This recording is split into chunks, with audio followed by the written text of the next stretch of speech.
Hi, my name is Charlene Fogy Barnett. I'm with the Teenie Harris Photo Archive in Pittsburgh, PA, at the Carnegie Museum of Art. I've been with the archive since 2006, and I started as a volunteer, as a community member who actually knew the artist and was photographed by him. And the museum was looking for people to help identify the nearly 80,000 images that we had, most of whom were and are still not fully identified. And so as we have progressed, we've been able to collect oral histories. With the help of archivists such as my colleague Dominique Lester, we've been able to keep everything in order and to make sure that we have things that are retrievable for a variety of projects, which we'll both describe later. But this photo up here, right here, is our very handsome Teenie Harris. And we're talking about patron-participatory machine learning through in-gallery interactives. But I'm going to lay a little quick foundation about Teenie. He shot for the Pittsburgh Courier newspaper and as an independent photographer for nearly 40 years, over 4 decades, between the late 1930s and into the late 1970s, and into the 80s a little bit. He was known for his ability to capture people in the moment, people who were not only celebrities, and we'll show you these photos, but I'll talk about it as we go through, but everyday people. So in a lot of ways, Teenie Harris is actually the historian of the African American community and its experiences in the mid-20th century. As I said, we have nearly 80,000 black and whites that are 4x5 negatives. And because we retrieve these negatives and have been able to keep this very healthy size negative, that has allowed us to replicate off this negative, and that's a more digital thing that Dominique can explain. But if it weren't for that old speed graphic camera size negative, we might not have this collection. It's been through a lot. It wasn't always kept in the greatest condition, but it has sustained all these years. We have 15,000 color photos, and we are still yet to do a lot of the digitization of those. And we have 750 prints and about 150 oral histories we've done, hours and hours of that. And in 2011, 2010, 2011, I was hired to do the oral histories as well. So who did Teenie shoot? And by the way, this is a classic shot of Teenie Harris on the beat with his speed graphic camera. And no, that's not a cell phone. That's probably a light meter or a notepad. He did studio portraits. He's known for his classic, very handsome studio portraits. And he's actually known for that old kind of halo photo behind him with, a lot of subjects have that. So sometimes you'll see Teenie Harris photos that are outside of Pittsburgh information, and that's probably a Teenie Harris if it has that halo effect. And then there's the glamour portraits. And as you go through this, you're going to see that Teenie shot everything.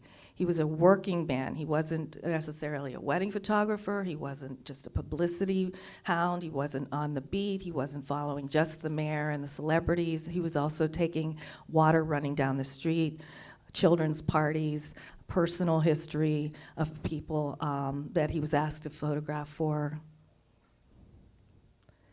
and families. And this family's kind of dear to me because that's me and my dad. So, so I've known Teenie for 62 years. He's been gone a while, but Teenie was important to not only African American history that we were participating in as a family, but also in our personal family. We have 250 or so weddings and baptisms and proms and all kinds of things in the photos. That's where I came in to help explain some of what we're seeing, where we're seeing it, why we're seeing it. You see a lot of things in imagery, but you don't always know what you're looking at, right? So there are weddings and news photography. This is something that's really amazing about him. He We aren't sure at that time. There were, of course, no cell phones, and maybe someone told him there's a fire going on over at the Flamingo skating rink, or maybe he happened upon it. Maybe he saw the smoke coming from another assignment, and he went over. But this is the kind of thing that he was really good at. It's not often that you see someone with major sports figures who can also do that prior type of photography. And of course, entertainers. Do you know who this beautiful woman is? I know 5 of you in this room do. Out of curiosity, does anybody know who this is? Very good. Well, thank you, Katie. Katie was, and several people in the room have been staunch supporters of the Teenie Harris Archive over the years.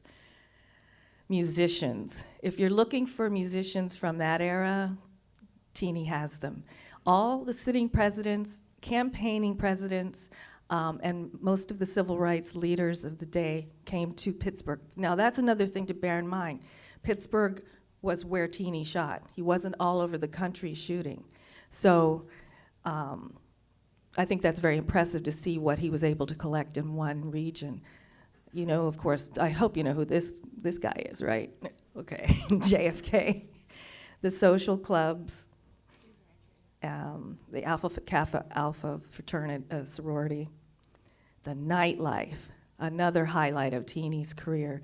And if you've seen films like Fences or other shows, films, TV shows, Teenie is used for a huge variety of film and television and plays, and even an opera was written about, based on Teenie's imagery. The LGBTQIA community, we didn't know that he had shot so much. There's a vast array of this community, the entertainers, the lifestyle that they were living at that time, and that was one of the most valuable finds in the collection. And of course, discrimination and civil rights imagery, crime scenes, catching someone, finding out that someone was a loved one was injured, but he was right there to capture it. Those of us who knew him and lived in the community had a confidence in him because he was one of us and he was an everyday guy, but he actually became a superstar. He became an icon because he kept our confidence, he kept our secrets, and he kept us alive. So we're all very grateful for Teenie. And through my work with the archive, I've been able to learn curation, collection of oral history, presentations, and working, like I said, with authors and film companies and whatnot. So I consider it a privilege to work for this very important archive. Dominique? Okay. So the main activities that the archive does, it's an archive by title, but not necessarily by activity. So these are actually the list of activities that our archive participates in, and the majority of our work, our first and foremost, is preservation of the collection. And thankfully, through a tremendous line of support over the years, about 75 to 80% of the collection has actually been item level digitized. The entirety of the collection has already been item level cleaned, rehoused, and prepared. So it's all rehoused and prepared, and then about 80% of it has been digitized at item level cataloged.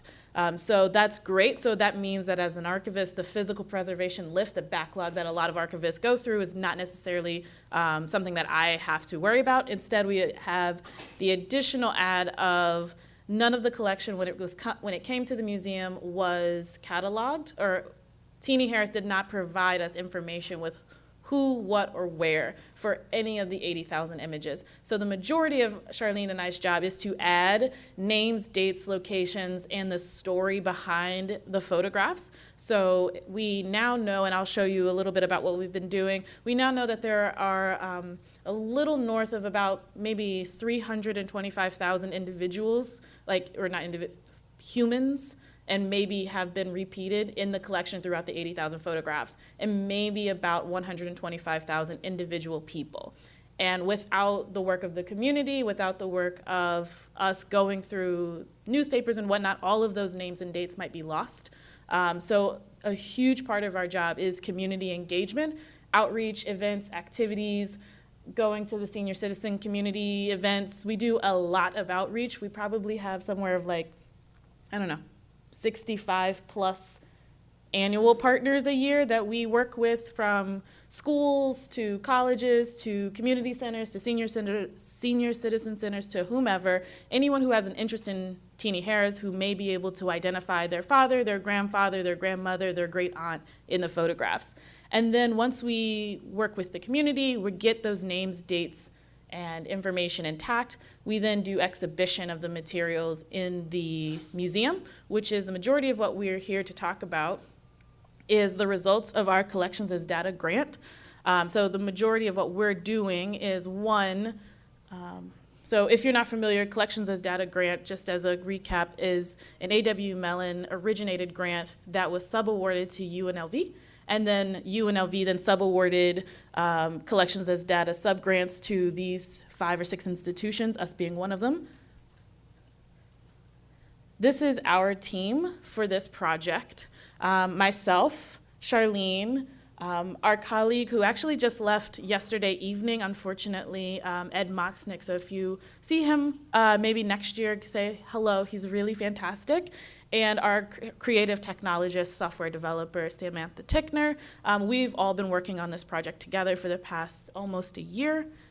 And what we are doing is 2 things. One, we are creating a standardization tool. So our data collection, our collections database is a Canadian axial product called EMU.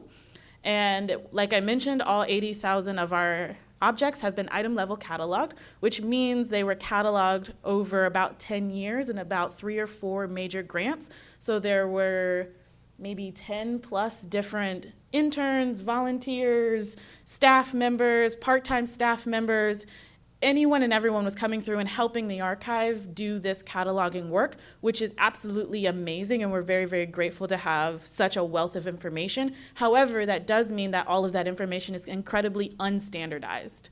And so we've created a tool that will take one full export of our entire data dump, clean it according to rules that we've taught the machine, and then be able to create a product that we can then put back into EMU so that names, dates, a lot of this information will be standardized, and I'm going to show you the details.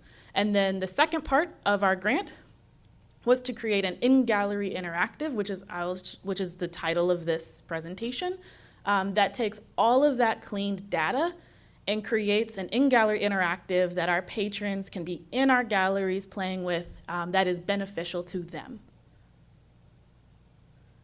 So as I mentioned, the first service that we've created is a cleaning tool.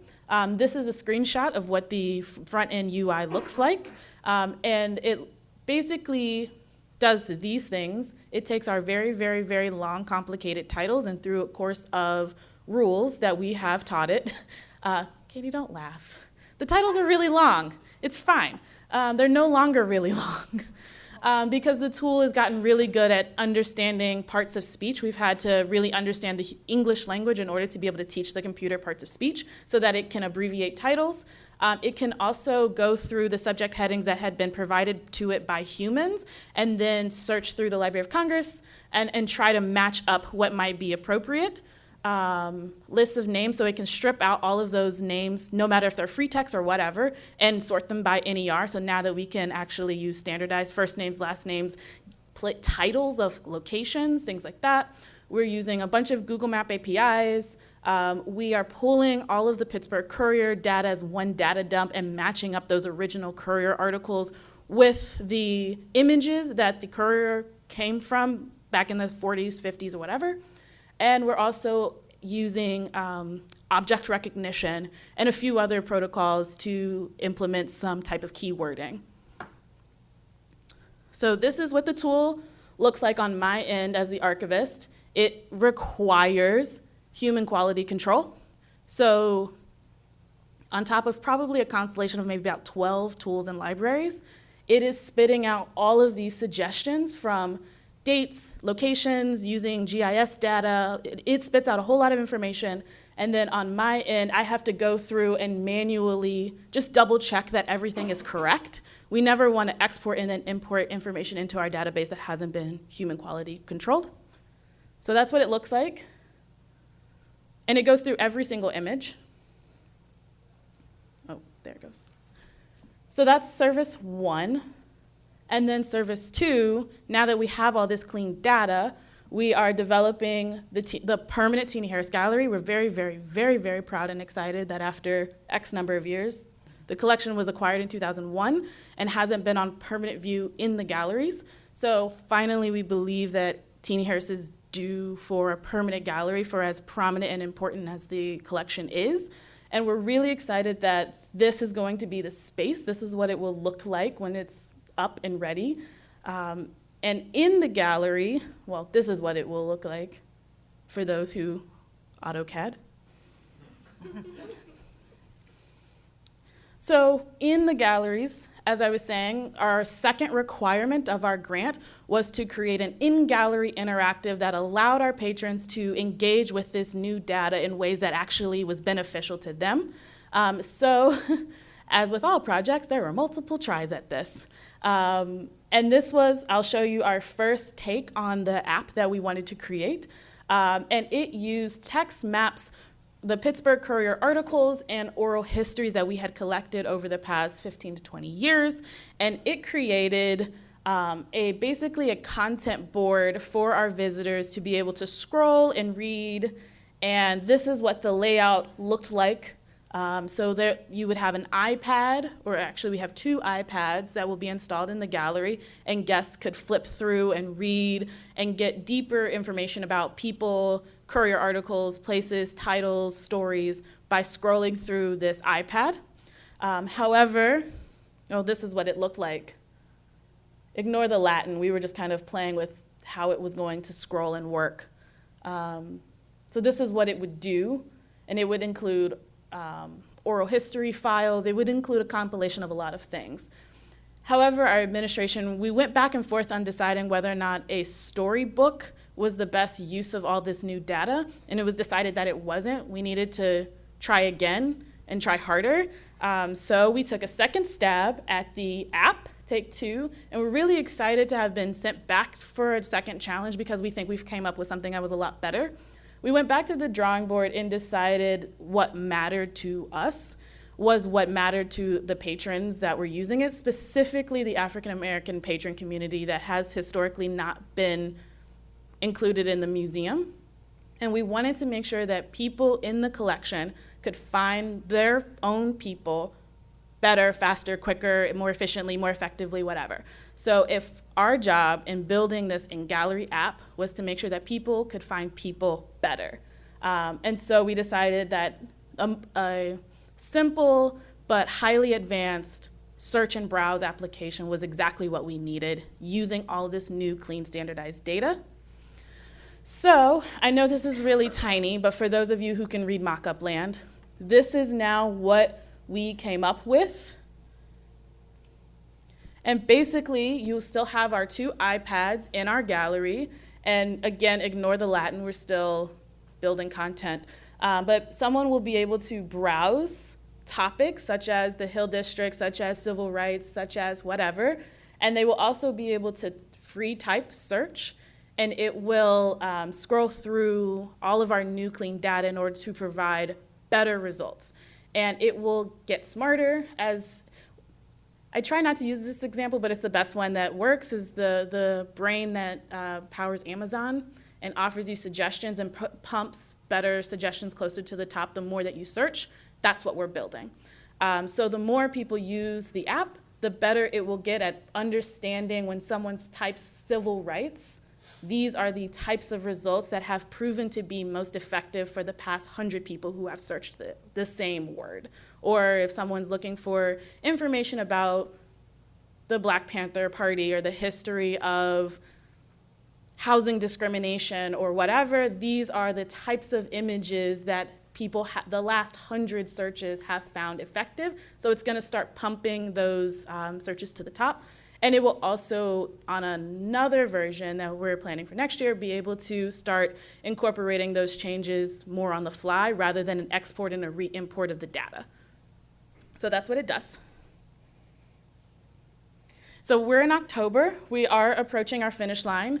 I actually added this slide this morning because I was at a session yesterday that talked about project management and talked about how important it is to always be planning for the end of a project from the beginning of the project and while you're in the project. And while we have these plans in place, we don't really talk about them or present them, but they're actually really important about how we plan on closing up this huge project and all of this data. One, we're opening this permanent gallery in January, and we're going to be doing a lot of impact and engagement analysis on how people are actually using the tools that we're putting in the galleries. But also, we'll be presenting at Code for Lib, so if you'll be in Pittsburgh at Code for Lib in March, come to the gallery and see us. We'll be giving a tour. And then for any of those who are interested, all of our tools and applications will be open source and available on our GitHub repo. The Teenie Harris metadata is already available on our GitHub repo.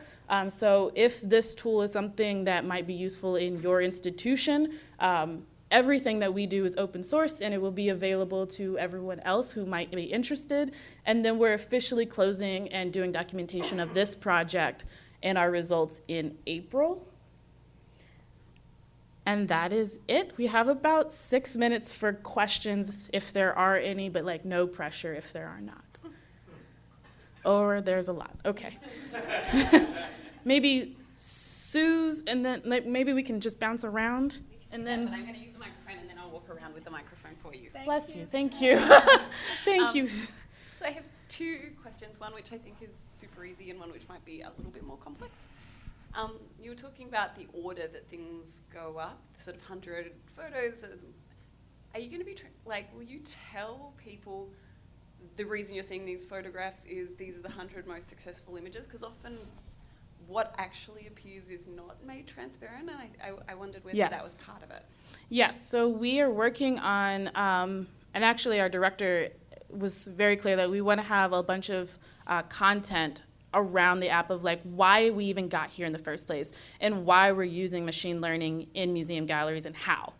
So what you're playing with on this iPad is a direct result, and it will be doing these things because of this experimentation that we've been doing around data. Oh, that's really great. My other quick question, I was really interested when you were talking about cleaning up the data and that you did talk about decolonization of data, and I did just want to hear a little bit more about what that means in this context. So that was actually one of the reasons why it took so long to even start this project. So I've been at the museum since 2016, and this is I came into this job knowing that decolonization of archives is important and something that we wanted to do, especially here because it was so heavy-handed on the titles. But we weren't really sure how in ways that wasn't just my biases. Because everybody comes into something with their own perceptions of how it should be done. And so I personally had to do a lot of thinking and waiting for the right way to do it to come forward.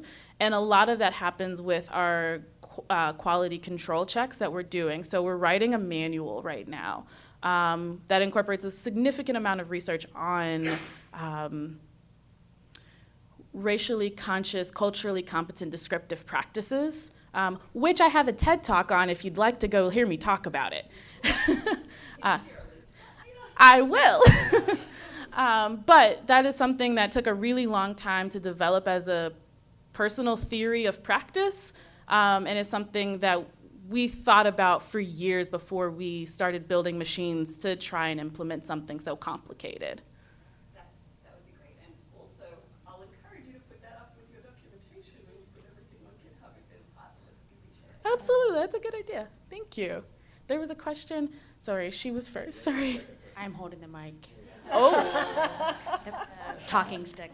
I have a question about, I may have missed this, but are you giving visitors also the opportunity to add data to the photographs? Correct. That's Yes. happening in the gallery, okay. Yes. So on the mock-up, it was a super small mock-up, so I don't expect anybody to be able to see it, but yes, it's in there.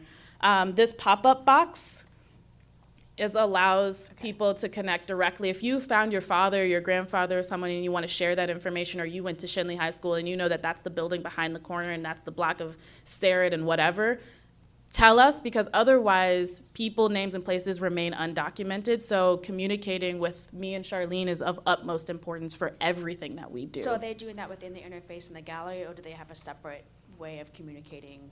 So there's the interface in the So gallery. they can enter it there. They can enter it directly on the iPad. There's also email information on the bottom of every screen. If they don't want to give their email through an application, we want to be very conscious of that. So if someone just wants to take the email address and email us separately, that's available on every screen. And then also we have probably a bajillion events a year. So anybody at any time can come and talk to us. Great, thanks. Thank you.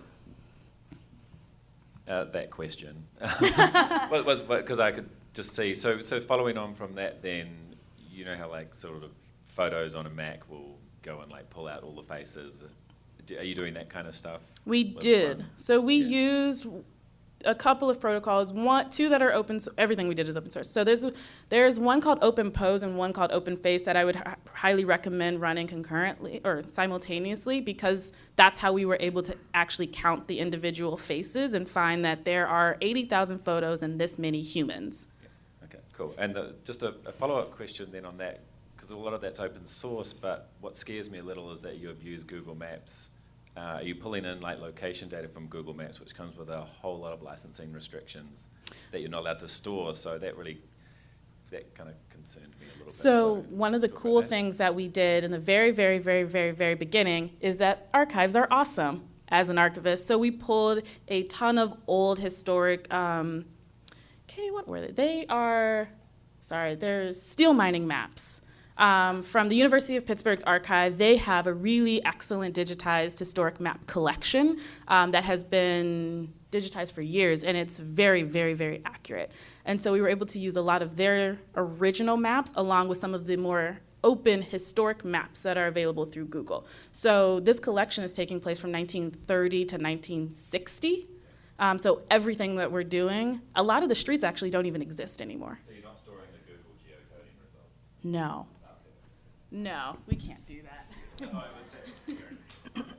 But along those lines, that's where the community comes in, and that's why we are so closely connected with the work of our community, because those of us especially who've lived in the community know, yes, Google doesn't show that building anymore, but with the building in the photo, we know exactly where it was, and and then it moved to this place, and then it went over here. And for the last 12 or 13 years, I've been the facial recognition software that we haven't had, because another problem is that this photo data doesn't always work well with African American skin tones. And so, one of the things that we also need to do is to make sure that we are seeing what Teeny saw. One of the best things he could do was take, as you saw in some of those group photos, make everyone look like they had the same feature content, so that people didn't fade out or bleed out, That's the truth, and that was done by him. And our responsibility is make that available for people to have at their hand, because they're looking for a woman. Oh, my parents had a wedding. They couldn't afford to get the photos out. They had on this dress and that dress. We have 600 unidentified weddings, right? So the conversation with the community also narrows down a lot of information, and that gets tacked onto our EMU records. And at some point, we hope to have all of this available so that you can hear someone talking about this event, this dress, her shoes, whatever. Because without the community, we couldn't have done this. Computers don't replace community engagement. I have bookmarks. Woo! All of these are the images that we have that are they're cleaned up. I know are available. We have about 60,000 images online, and we'd like to hear from you if you need to have information and utilize the archive. Thanks for your spending time with us.